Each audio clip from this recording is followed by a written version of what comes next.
El vídeo de hoy va a ser muy épico, por eso te aconsejo que te relajes bien, que te pongas cómodo, que des estos 15-20 minutos que va a durar este vídeo para reflexionar, para concentrarte realmente, porque no es filosofía barata o filosofía que alude a algún sesgo cognitivo o algo que pueda entretener, sino es realmente una paranoia científica, diríamos.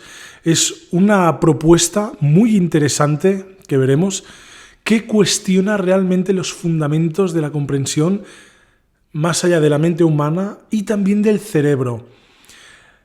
Para entender bien este vídeo, vamos primero a hacer una breve introducción y luego introduciremos ya lo que es la teoría, que vamos a tratar de lleno. ¿Qué significa la consciencia? ¿Cuál es el límite de la consciencia? Veremos que tenemos mucha más amplitud de pensamiento, mucho más poder cerebral del que cabe imaginar en un principio, y sobre todo podrás reflexionar sobre cuáles son los límites de la consciencia, si es que podemos entender algún límite, si es que la consciencia realmente puede ser definida o delimitada en algún aspecto, y sobre todo verás que quizá haya algo más profundo en tus intuiciones, en tus pensamientos, una conexión, una sincronicidad, como diría Jung, mucho más profunda con la realidad de lo que cabe esperar a simple vista o en una superficialidad objetiva. Vamos allá, pues, a hablar de la consciencia y el entrelazamiento cuántico que ocurre en el cerebro. ¿Existe entrelazamiento cuántico en el cerebro? ¿Qué significa pensar a nivel cuántico? ¿Qué significa que las neuronas tienen conexión cuántica? Bueno, todos estos asuntos los trata Darren Orff en un artículo publicado en Popular Mechanics este año pasado, 2024. Darren Orff revoluciona, más bien dicho, divulga una teoría que fue propuesta inicialmente por Roger Penrose y Stuart Hameroff. Aquí abajo te dejo la referencia del mismo artículo. Y antes de empezar a describir el funcionamiento cuántico del cerebro, vamos a introducir el entrelazamiento cuántico para todos, para que cualquier persona pueda entenderlo de forma fácil. Para ello usaremos dos elementos muy interesantes, que es un espejo y un libro. El libro en cuestión es Entrelazamiento, el mayor misterio de la física, de Amir Aczel. ¿Vale? Este libro es una recopilación, es como una especie de compendio que cuenta, ilustra un poco la historia de la física cuántica, ¿no? Desde que Bohr propone sus teorías, pasando por Einstein, sobre todo habla de Schrödinger y todo el tema que os puede interesar muchísimo. No es muy accesible porque se descatalogó, creo anteriormente, quizá hay alguna nueva edición, pero os lo recomiendo, si os podéis hacer con él, si os interesa el tema, espectacular. En este libro se nos describe cómo actúa el entrelazamiento cuántico, y es que la cuántica desafía todo fenómeno físico clásico. ¿Qué significa esto? Que las dimensiones de distancia o espacio y tiempo parecen que carecen de sentido o carecen de función en un mundo muy, muy, muy pequeño a nivel atómico. Como sabrás, la materia en donde vivimos o el universo mismo está formado por átomos, a no ser que haya vacío, ahí ocurren otras cosas. Pero lo que es la materia, ¿no? Lo que nosotros podemos tocar, o incluso el aire, los gases, todo está formado de partículas, ¿no? Que son unas moléculas muy, muy pequeñas. Dentro de esas moléculas están formadas por átomos, que son elementos químicos que se encuentran dentro de la tabla de Mendeleev. ¿Vale? La pongo aquí la tabla. Todos estos elementos o estos átomos existen en el universo y podríamos decir que estos elementos forman la mayor parte del universo, ¿no? Luego vemos que pueden haber otro tipo de cosas, pero para que nos entendamos, esta materia está formada a su vez también por algunos elementos más pequeños. ¿Qué es el entrelazamiento cuántico? Pues muy sencillo, Einstein y sus colegas propusieron el entrelazamiento como un fenómeno cuántico que desafía la física clásica. Cuando nosotros abrimos una molécula de estas que hemos comentado anteriormente y la descomponemos en dos partículas distintas, estas partículas las podemos separar. Pueda ser 1 centímetro como 1000 años luz, que si hacemos un cambio en una, ese cambio ocurre instantáneamente en la otra, tal y como se ve en un espejo, ¿no? Quédate en esto. Ahora tenemos un espejo y estás viendo la propia imagen reflejada en el espejo, lo que yo estoy viendo, ¿de acuerdo? Si nosotros hacemos un cambio delante del espejo, e introduzco la mano, por ejemplo, se ve el reflejo de mi propia mano. Si la retiro, desaparece. Este cambio es instantáneo. Ahora bien, realmente parece instantáneo, pero no lo es, porque realmente este cambio ocurre a la velocidad de la luz, ¿no? Lo que está ocurriendo realmente es que de la misma forma que yo introduzco la mano delante del espejo, mi mano hace que la luz rebote en ella, se refleje en el espejo y luego venga a reflejarse o a ser percibida por el objetivo de la cámara que estoy grabando ahora, el vídeo. Si yo este espejo lo ubicara pues a 1 segundo a la velocidad de la luz, que serían 300 y pico 1000 kilómetros, veríamos que cuando yo introduzco la mano delante, se demora exactamente 1 segundo en aparecer en el espejo. Ahora bien, si yo cogiera el espejo y lo llevara a miles de años luz de distancia, por ejemplo a 1000 años luz, cuando yo coloco la mano delante del espejo, el espejo la reflejaría en 1000 años, ¿se entiende? Se refleja siempre a la velocidad de la luz, la imagen en el espejo. Ahora bien, ¿qué ocurriría en términos cuánticos? En términos cuánticos, todo este lapso que se demora la luz en viajar, ¿no? A través de una imagen, a través de la propia luz o a través del reflejo que hay como en este espejo, sería instantáneo. Tanto a 1 centímetro de distancia como a 1000 años luz, cualquier cambio que se diera delante o en la imagen de este espejo ocurriría instantáneamente. ¿Qué significa esto?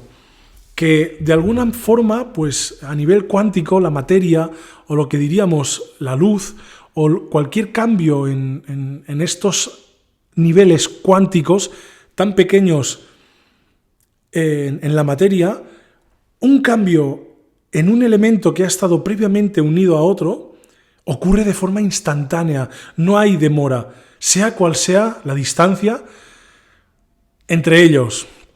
Esto es revolucionario porque realmente desafía lo que es la estructura lineal del espacio-tiempo. No existe un trazado temporal. Ahora bien, pensarás, ¿qué relación tiene todo este fenómeno, el entrelazamiento cuántico, con el funcionamiento del cerebro? Lo puedes empezar a intuir si ya has leído o te has informado en estos temas. Si no, lo contaremos muy claramente para que también lo puedas entender bien.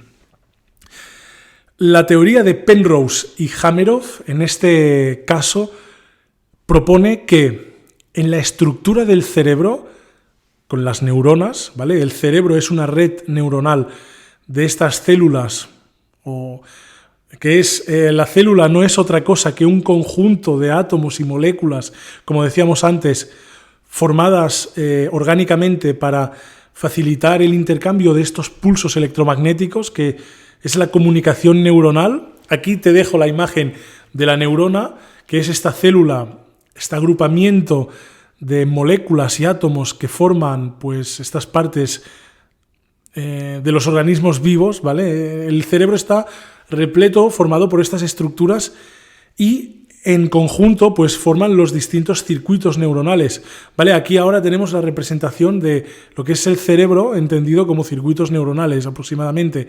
Cada punto o cada nodo en donde convergen estos circuitos sería una neurona, porque como veis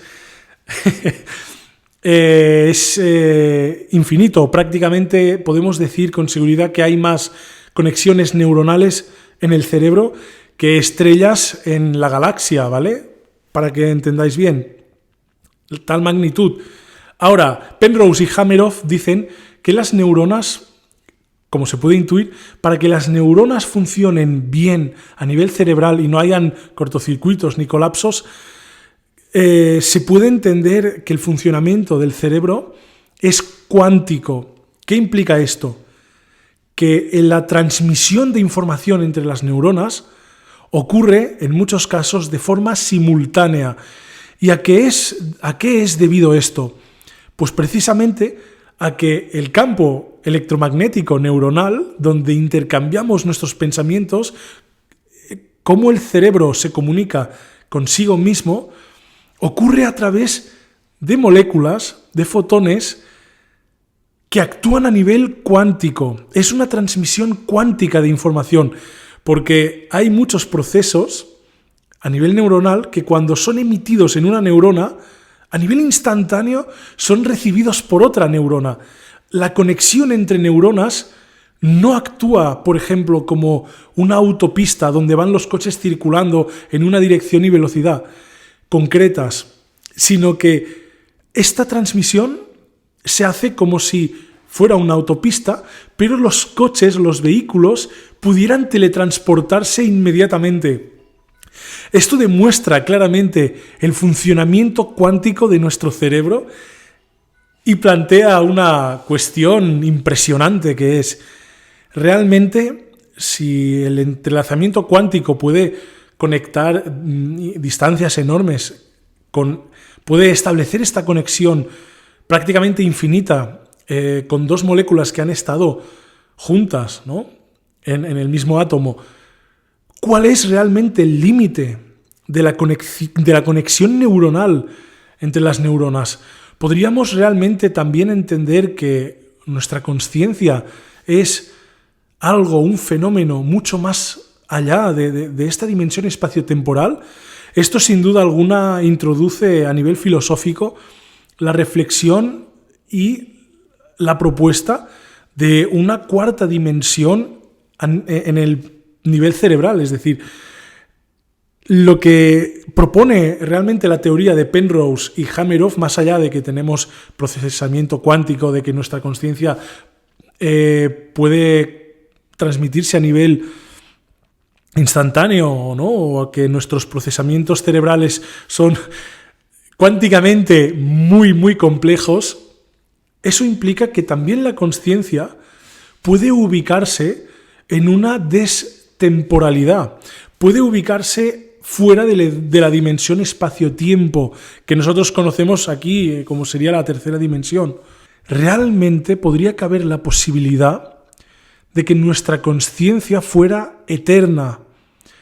No se trata de que vivimos en un constante aquí y ahora, o un presente que va sucediéndose con otros presentes de forma subsecuente, continuada, sino se trata de que nuestra consciencia abarca toda la posibilidad, toda la potencialidad aristotélica del universo, ¿no? Sabéis que Aristóteles decía que todo lo potencial, o sea, el universo contiene todas las potencias de todo lo que es posible, pero solo manifiesta aquello que ocurre, ¿vale? Entonces, la consciencia, fuera de este espacio-tiempo, necesariamente debe incluir toda la potencialidad de todo lo posible, aunque no haya ocurrido. ¿Te das cuenta de tal magnitud que implica este procesamiento cuántico a nivel cerebral? Creo que no entiendo un carajo de lo que estamos hablando realmente o de lo que eso implica, ¿no? Esto es mi reflexión que hago. Recomiendo que os leéis el artículo y vosotros mismos sacaréis conclusiones, y más bien no parecidas, quizá algunas cosas os mantendréis más distantes o más escépticos, y otras cosas sin duda alguna quizá lo podáis comprender mejor y sacar conclusiones aún más metafísicas. Pero lo que sí que es cierto es que no existiría desde esta hipótesis una consciencia tan ubicada en un presente, en un aquí y ahora, sino una consciencia mucho más trascendental, ubicada en todo a la vez. El aquí y el ahora no es un momento presente o un segundo en el presente, como el aquí y ahora, y otro ahora, ¿no? Sucediéndose, sino que la consciencia o el aquí y el ahora, el momento presente, es sencillamente la manifestación de una realidad ya incluida en el todo y en lo absoluto, y previamente percibida por la misma consciencia. Es decir, no vivimos lo que sucede, sino vivimos lo que nuestra consciencia decide que suceda. El universo es un espejo, y todo lo que se refleja en él, todo lo que nosotros vemos a través de nuestra mente, está ocurriendo simultáneamente con lo que no existe. Toda la posibilidad, toda la realidad que existe en el universo puede ser reflejada en nuestra mente. Interesante.